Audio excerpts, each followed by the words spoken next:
It's like she woke up every morning and is choosing violence. Elliot. Elliot. Elliot.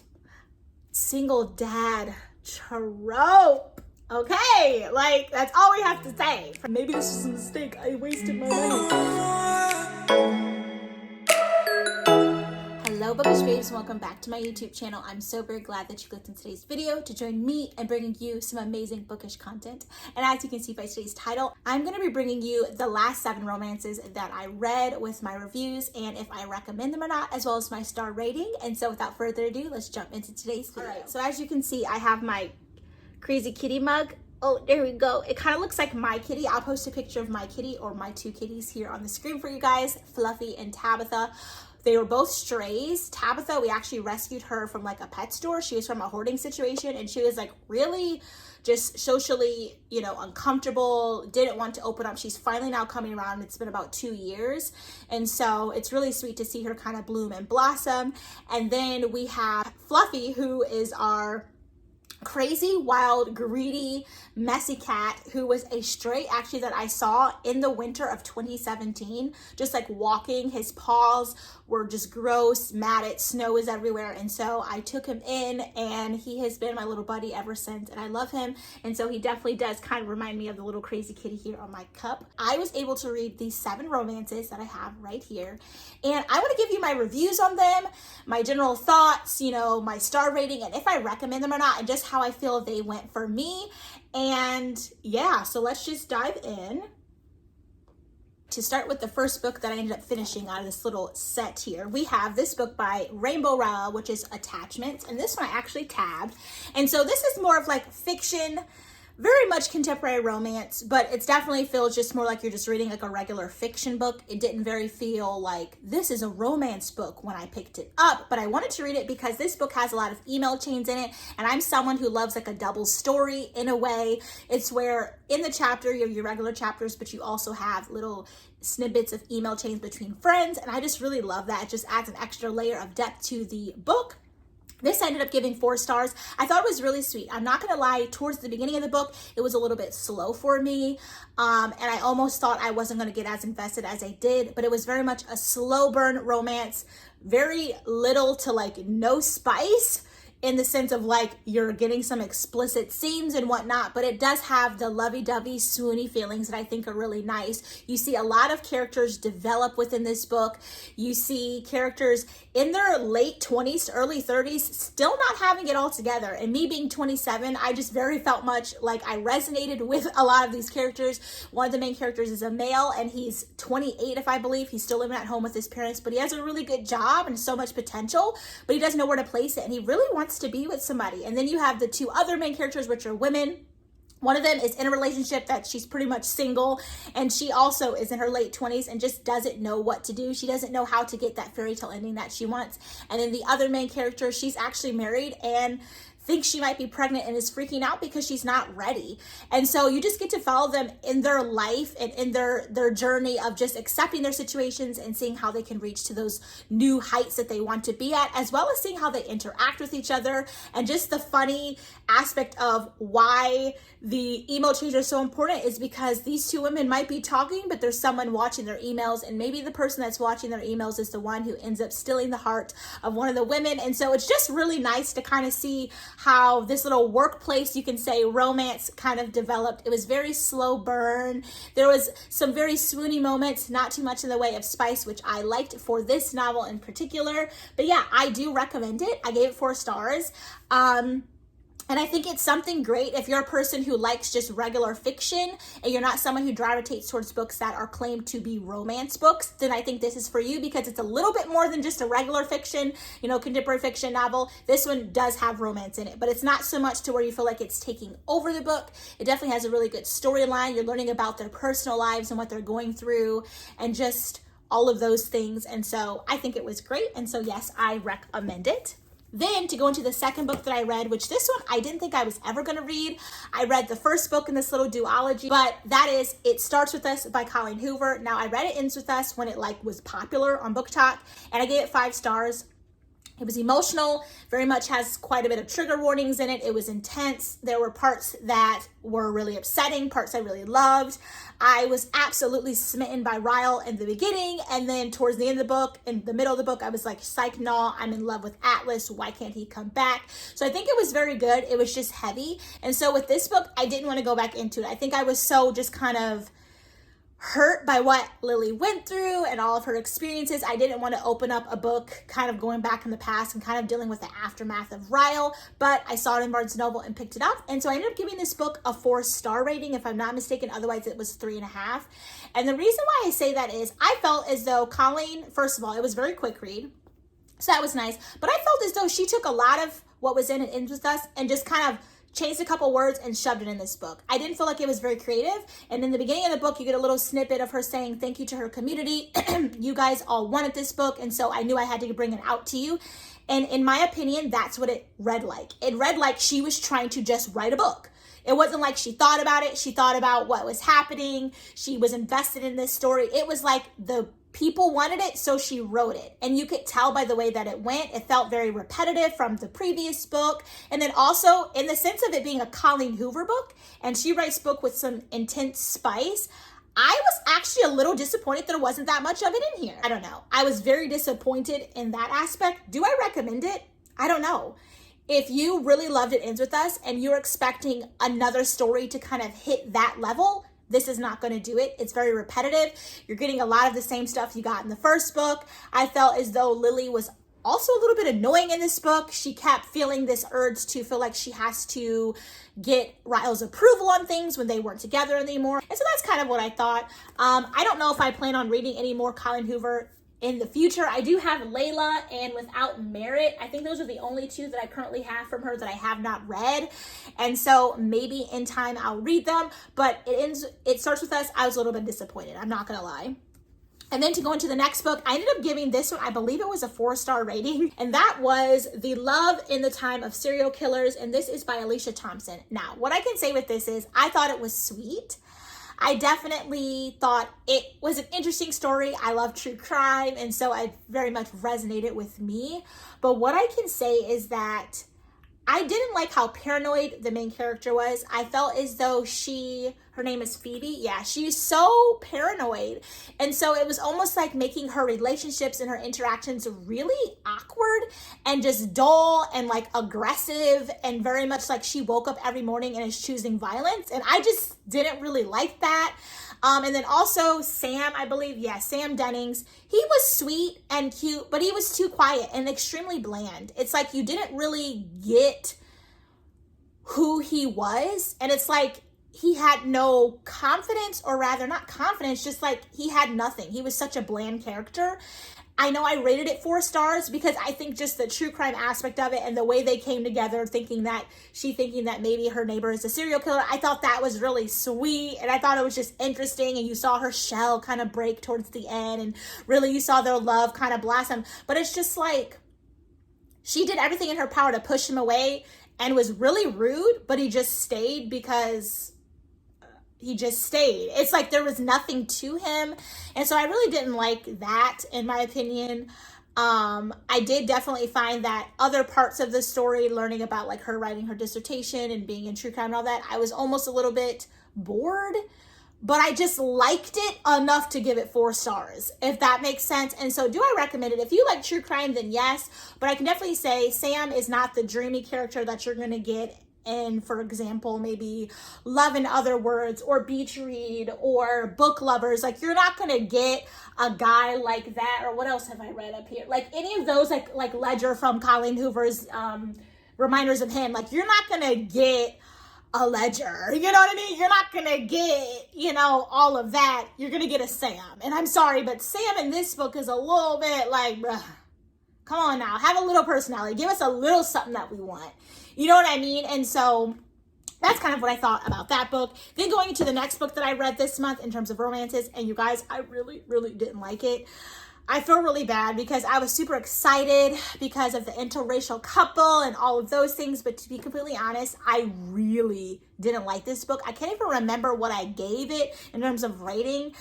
I will leave it on the screen here. I think it was like a 2 to 3 star rating. And that was Party of Two by Jasmine Guillory. And the reason why I wanted it out was because interracial couple vibes, and I'm just loving those vibes. But this was really not good. It was so boring, so utterly annoying. The spice and romance of it was so cringy. I couldn't feel it. I wasn't feeling the vibes. I definitely felt like, what was his name? Max. Yeah, Max was definitely just like this puppy dog sad boy who just like saw this melanin queen and was like, you know, almost worshiped the ground she walked on in a very much like, you know, very, I don't even know how to describe it. He had like no confidence. It was just like everything anybody said he did it. They said jump off a bridge, he'd do it. And I just didn't like that. I didn't like that he didn't have a backbone. I definitely felt as though Olivia, the main character in this book, she was a little bit like, I don't know. Her story wasn't interesting to me. Like it wasn't much that I was going off of. I wasn't rooting for her.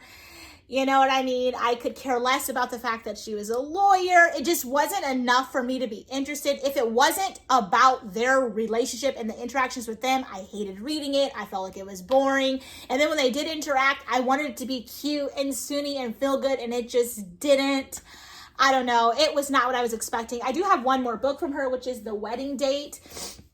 I don't know when I'm going to read that one, but this one was really disappointing. I thought I would like it. You know, he is this high profile, what is he? The Senate? Yeah, he's a senator, if I'm not mistaken. He's a politician of some sort. And she is this young lawyer. She moved to LA and they meet at a bar and like it kicks off, but it very much feels like he is just trying to literally like wipe her butt. And I just didn't like that. And I don't know, she wasn't a character I really enjoyed. So it was kind of disappointing. Do I recommend this? No. If you're like me, no. But if you're a person who loves interracial romance, if you want something that has a Black female main character, if you know, love this dynamic kind of like moving back to town and like high profile romance, then definitely read it. Do I recommend it? No. I don't know. It really did not do what I wanted to do. So it was a little bit sad. And then the next book I ended up finishing was amazing. Literally 5-star read. Cannot recommend enough. And if you have not read it, you're doing yourself a disservice if you love romances. This is like the romance, and that is Love in Other Words by Christina Lauren. I loved this book. When I say cried, felt all the feels, swoony love. Elliot.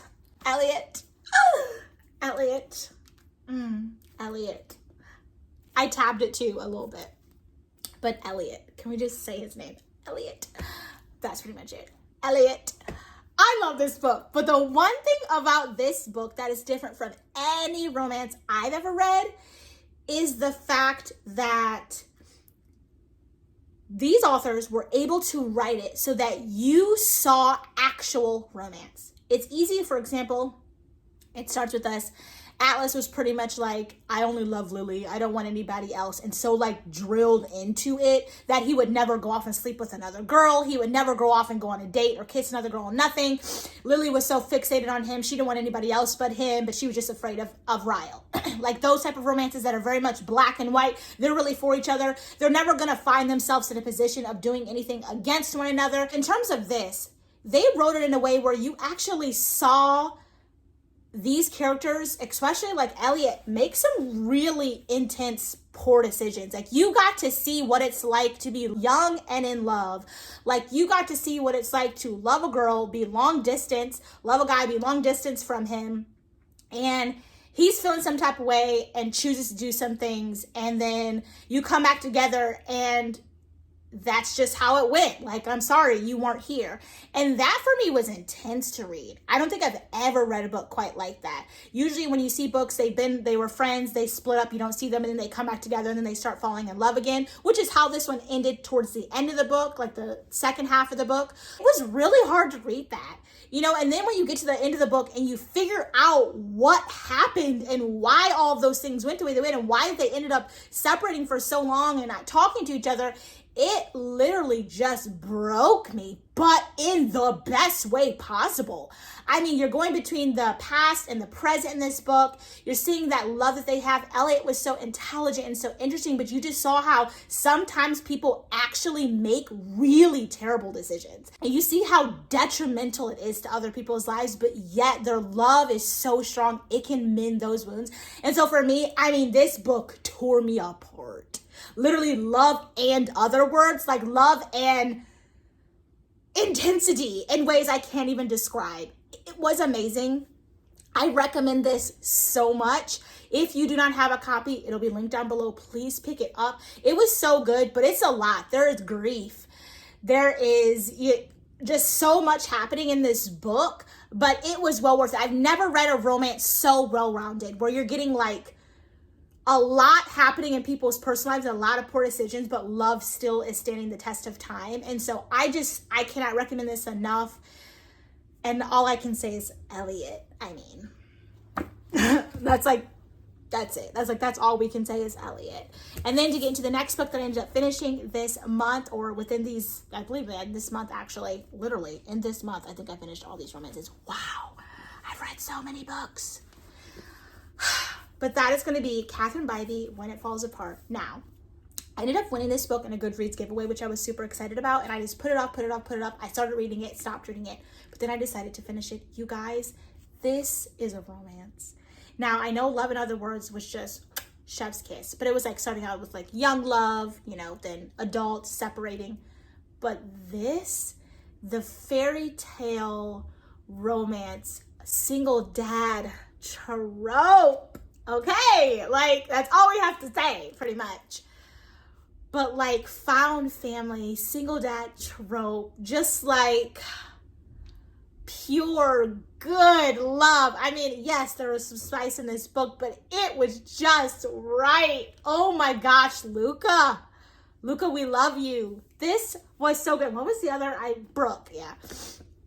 Brooke and Luca. This was just, my heart could not. I love this book, 5-star, highly recommend it.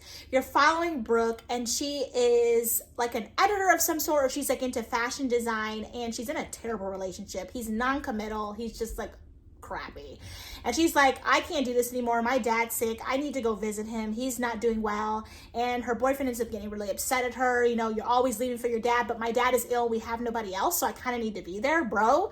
And she kind of just leaves, goes with her dad, and just kind of helps him with his life. Starts to sell his house, clean out his house, take care of her dad, get him all situated, and needs a place to live. And she finds a room available on the top of a restaurant where this family lives, the D'Angelos, and she moves in. But the family's really close-knit. The mom absolutely falls in love with her. The sister does, the brother. But then there's Luca, who has the young little daughter, Francesca, and she's a little bit like, he's like, what are you doing? This is our private home. Don't move this random woman in here. What if she's crazy? But slowly but surely, he falls for her. They fall for one another.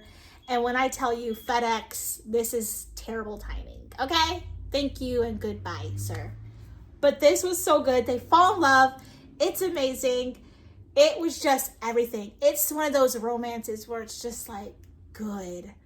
I mean, yeah, you have those moments where it's like, oh no, maybe something bad is happening, but it's good. Oh my goodness.